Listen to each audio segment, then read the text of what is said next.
announcer at the old Santa Ana Dragstrip that was located at the Orange County Airport in Santa Ana.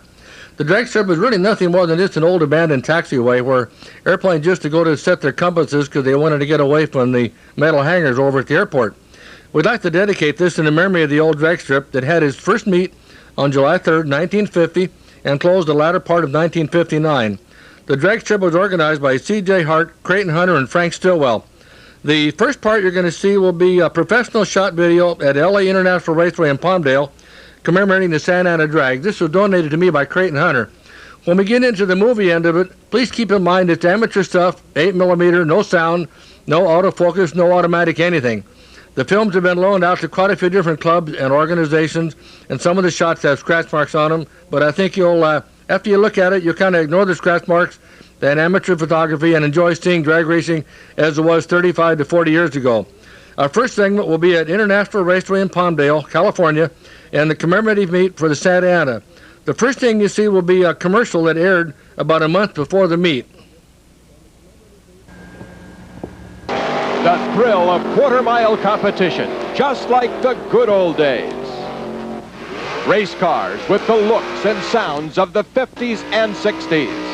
Hot rods, gassers, alters, dragsters.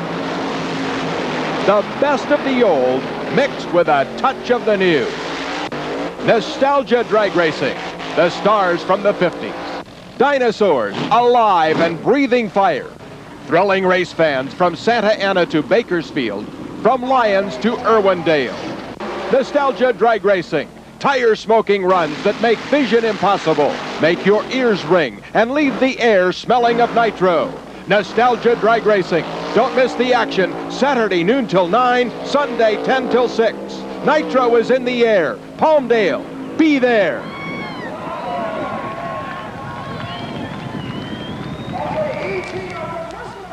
The AC Delco NDRA Santa Ana Memorial Nostalgia Drag Race. For you people who are in Southern California way back when, this car will bring back some big nostalgia memories. For you young people, you're going to be looking at one of the most popular 8-fuel coupe, AA fuel coupe, the Mooney Habit Sharp 554 fuel coupe, coming down at you right now. In third, doing the driving of the 554 coupe, and here it comes at you right now. The big Clay Smith cam decal on the back. This particular car I got a chance to see way back when. Now look, it says AAFC. For you young people, you think that's AA Fuel funny car. It ain't. It's AA Fuel Coupe, which was a classic category they had at Santa Ana, at Lyons, Fontana, Pomona, San Gabriel, Irwindale. Some of the strips of the early day of drag racing. And here you have a chance to see the car that's blown and injected on fuel. Resurrected for you, Mooney Habit Sharp, AA Fuel Coupe.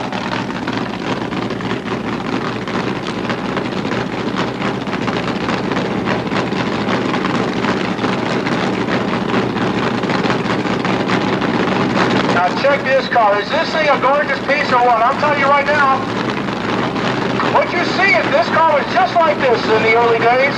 And they resurrected this thing, and it's going to be making a pass on a 1324 here in just a second.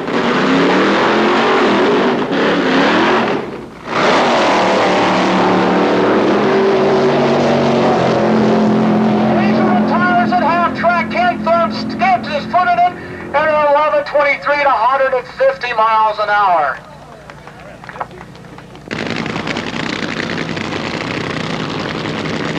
Okay, here you're going to see coming up the line, going to make a pass right out of the box. Howard Hayden of Pure Heaven, number 2, AA Fuel.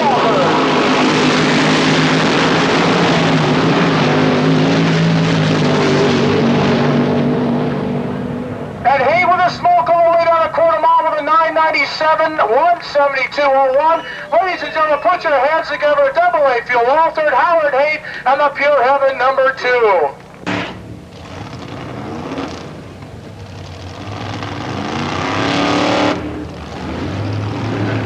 Okay, 40-foot coupe, Skip and Craig Allen from Costa Mesa, California. 350-inch Chevrolet here in the right lane. Dialed into the 1263.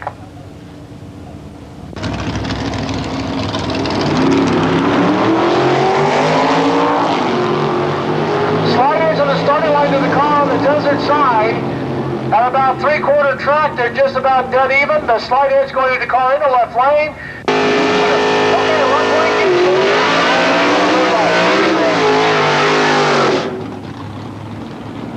okay, sometimes you Ford and Chevrolet fanatics like to go at each other.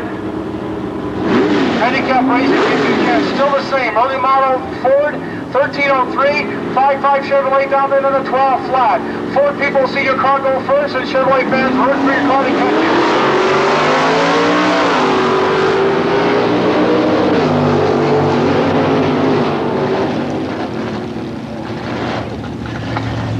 And the winner goes to Ford, gets the win. Chevrolet breaks out those two quick, 1307 for the win. Okay, here we go. C2 category. No pesos. That means no mud, no fun. Over in the left lane, an R&M Racing sponsor car down in 1133.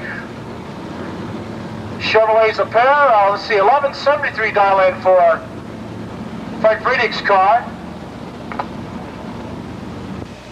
I'm Frank Fedack. I'm from Garden Grove, California. I work for NDRA. I'm the Division 7 Tech Rep. I belong to 40s of Southern Cal. We all had 40 Fords in high school. I still have my club shirt. I bought me a little door slammer, a 62 Nova that I'm enjoying.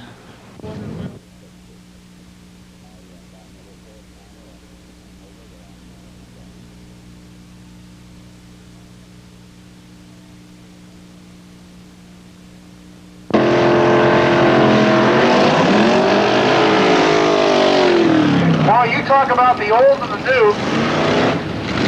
Ooh, got some problems with the Hunter Oil Company car from Santa Ana. Creighton Hunter and his lovely wife Video here, they were part owners of the Santa Ana Dragway, the original Santa Ana Raceway. This used to be Creighton's car. It's been recently restored, or it's been restored to the way you see it right now, and styled in at a 1325 to a 1225. My name is Creighton Hunter, and I've been in Santa Ana since 1920. I really think I was awful fortunate to know CJ. He had a shop on First and Harbor, garage, and Frank Stillwell had a motorcycle shop in Anaheim. And Frank had the connections for insurance, and CJ had the connections for mechanical, and I was fortunate and had the connections for politics or whatever. CJ was always a bad racer. He was a street racer. And I happened to meet him. I wasn't illegal, but he was. And we got to knowing Frank, and so that was how our whole thing got together.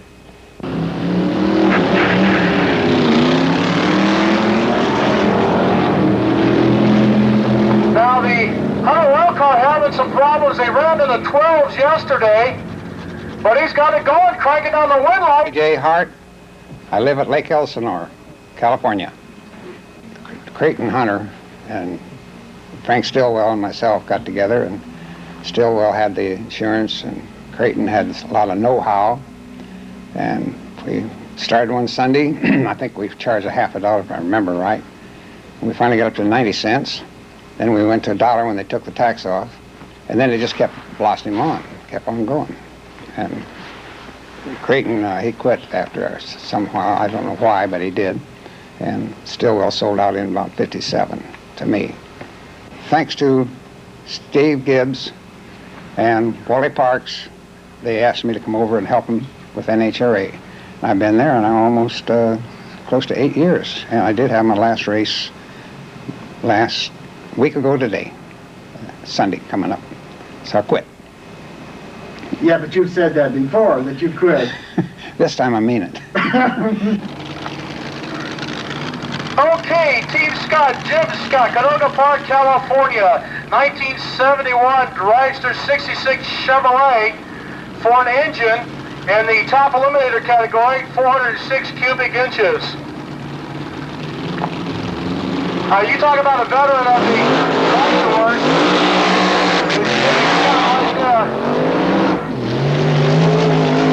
I said, well, Jimmy, if you can't to left wheel only, and a smoke run for Jim, Mischief Maker.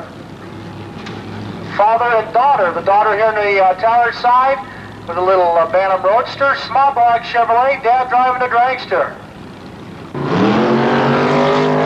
I got the top line, he's afraid he's going to get a run light, so Stacy's going to stick with it down the quarter mile of the Roadster. She runs a 934 to 144. Dad behind her with a 1021 to 144. Okay, now they've got the car running over there in the left lane. Now I'll tell you what, for you nostalgia fans that were at Santa Ana Raceway when they originally closed on there, you'd probably see this as the final between two cars at Santa Ana. 1460 dialing here in the right lane, 1440 in the left lane. Remember when drag racing originally started, they didn't even have ETs. It was strictly mile an hour. That was it. How fast you went down. There's somebody scratched their head and said, you know, if I'm going 120, how long does it take me to get from point E to point B? Some guy says, red light in the right lane, so left lane the automatic win. So somebody said, well, we can time that. We can take that measure. Back when drag racing started, they had two people down at the long end with a flag. And the first car that went by, the guy raised the flag. That seemed like a pretty neat deal, but then they had what called you used to say going through the eyes.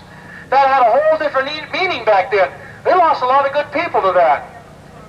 This is Dan Horan from Big Beaver City, California. Tom had a front body work on 396 cubic inch Chrysler, Don long chassis over in the left lane. Paul Dooley over here on the tower side. You see the difference in this style of drag racing, which what makes top eliminator so neat. The blown-in ejected car in the left lane, and the ejected Hemi over here in the right lane. First round of top eliminator at the AC Daco NDRA Santa Ana Memorial Nostalgia Drag Race at Los Angeles County Raceway, Palmdale, CA.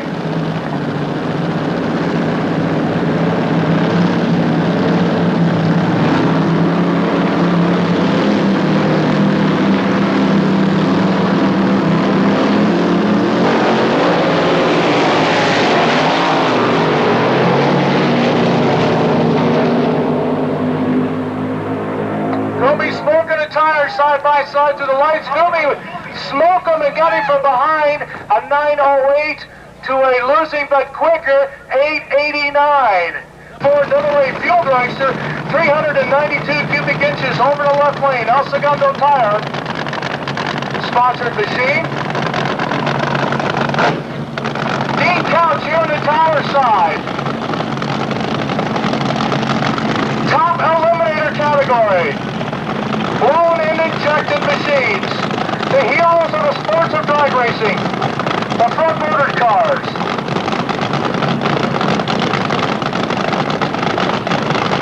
Listen to the cackle of the fuel-burning machines.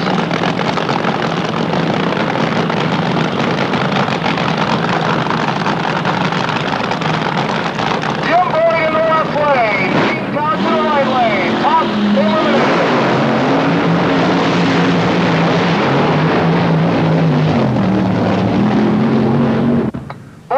Smoking the tires off the starting line, and the wind goes into the left lane. This is Flathead Eliminator.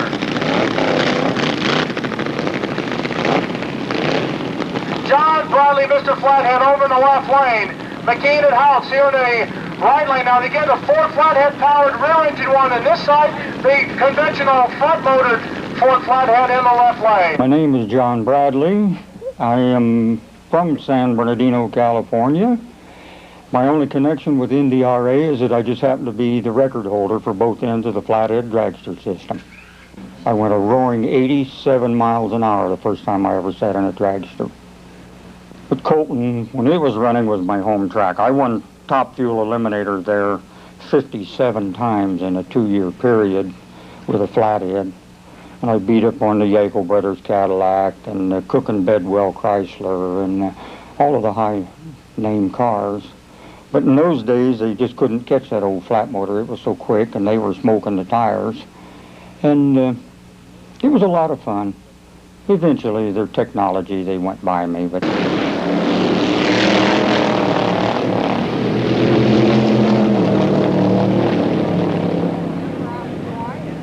4 cubic inches of Chrysler, 27T body, the engine in the back. Bean Bandit Racing. Juaquin Arnett III, doing the driving in the car, just 38 years old. His dad, of course, behind the wheel of this car way back in the heyday of drag racing in Southern California.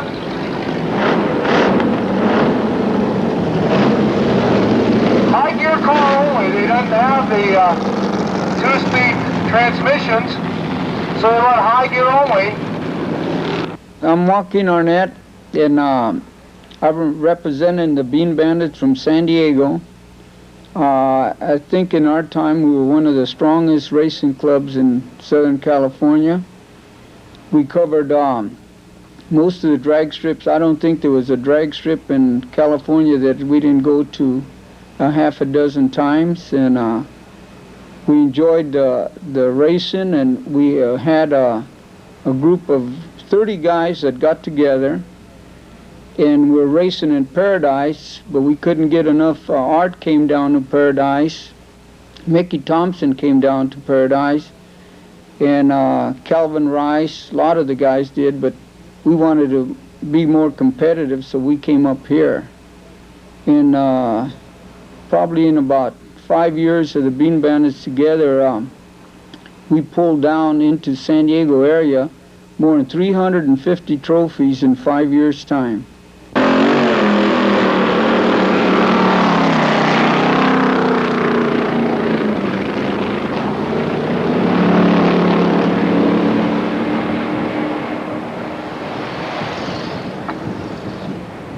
Meanwhile, the glass slipper, Ed Cotopaxi doing the driving. The fastest quarter-mile run, 1959, 172.10 at Fremont, California. This car has more than 1,000 runs down the quarter-mile. Ed Cotopaxi and Doug Butler, the beautiful, enclosed before they became popular. This is 1950, this is 1990, the glass slipper.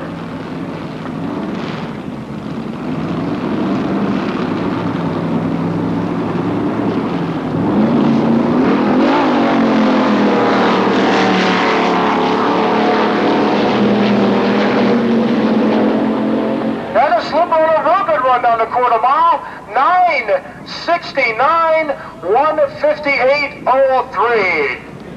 The hustler one of Hart Chrisman. His son Mike down there. Chrisman Brothers in Cannon. Frank Cannon now makes his home in Hawaii. Hart Chrisman.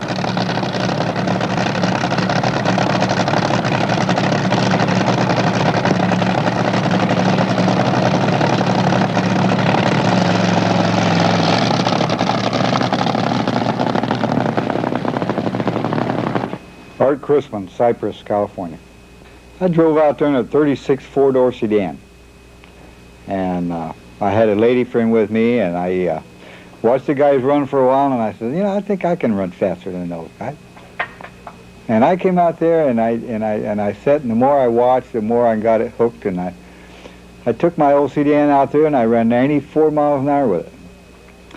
Now, I didn't get a trophy, but I was very close the first time, and it was kind of fun. That's kind of where it first started. Chrisman Brothers and Cannon Hustler car became a car which was built in our shop by my brother and I, and we built it injected and rented a couple of weekends, and then I said, we got to have a blower.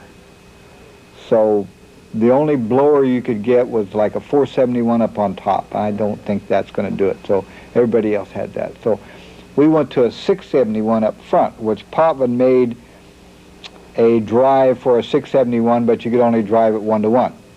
And we had 450 inches in that Chrysler, so I said, we need more boost than that. So we put a Z-drive boat gearbox between the engine and the blower. And we could run that sucker like 20% over, 30% over, 50% over. And we put a 671 up on top of it, which we got a manifold from Wyan. They didn't even make a manifold for a blower up on top for a 671 goes. We got that manifold as a raw casting, machined it ourselves, didn't put any pop-off valves in it. And we went to Riverside, and it ran 181 miles an hour. That was the fastest anybody had ever gone at that time. When that car was built in the late 50s, early 60s, we smoked the tires, you know, and we smoked them most of the way because in the first place, we didn't have the tires and the clutches and the knowledge that it takes to get it all hooked up to the ground then. We worked on it, but we didn't have all that technology. And the tires got better and bigger and wider, and the clutches got bigger and better, and you know, and you know where it's gone today. But I'm trying to run that car just like it ran when it was in its heyday, you know. And I could be like some of these other guys. I could go out there and put a tire and a clutch on it and put some nitro in it and put some blower on it. I could hook it up and I could run 210 probably with a 110-inch wheelbase. But that isn't what it did. And that isn't what it's all about. Ladies and gentlemen, Art Chrisman.